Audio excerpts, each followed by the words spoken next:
And I said, you can't be. And she said, yes, let's go eat. And I said, well, that lady told us we can't have spicy food. And she said, well, let's go down the cafe. Maybe we can find something to eat. And I very, very carefully stood up.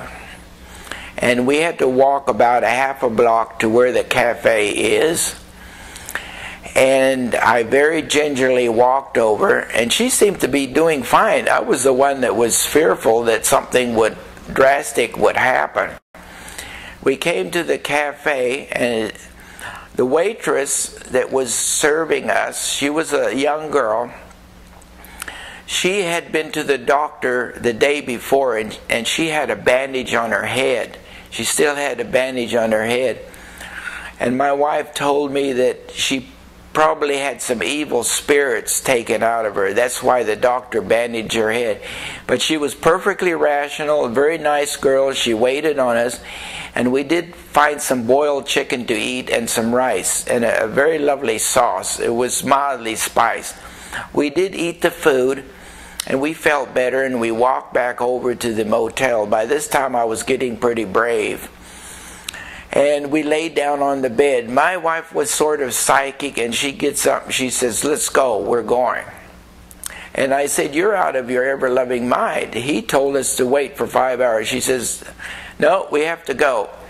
So I knew that her psychic abilities were accurate, so I got up and we walked to the bus stop, which was about 5 blocks away.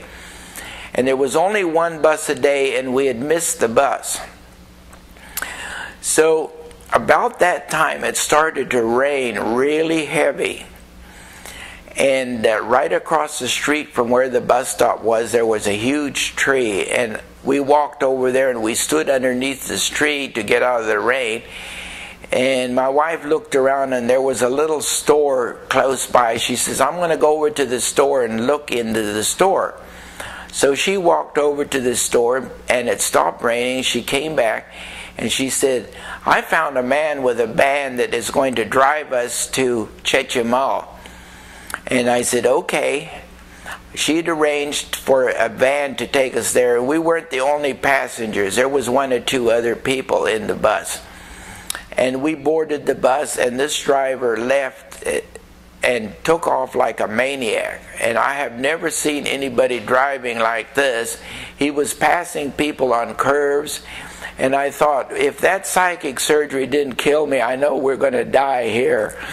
He drove so fast, and we got to Chechimal in about 2 hours. He couldn't cross the border into Belize. He had to stay on this side.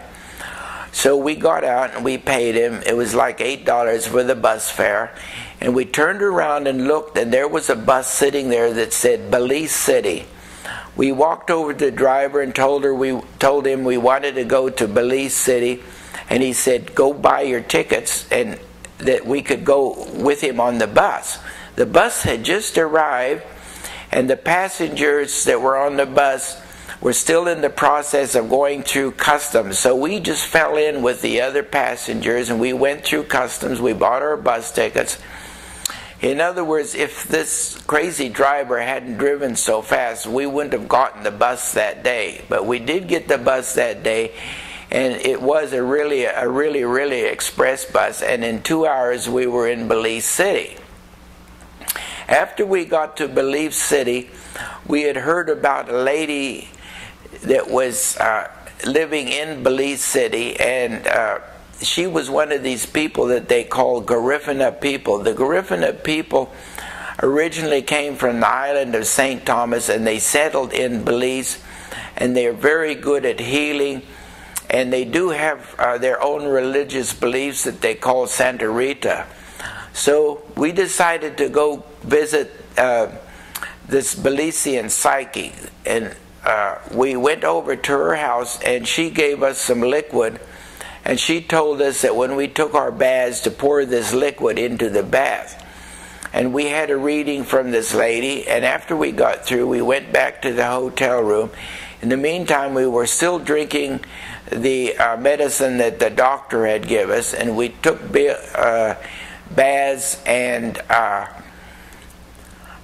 We used the liquid that the Garifuna woman had given us, and in 5 days I was back in Arizona working.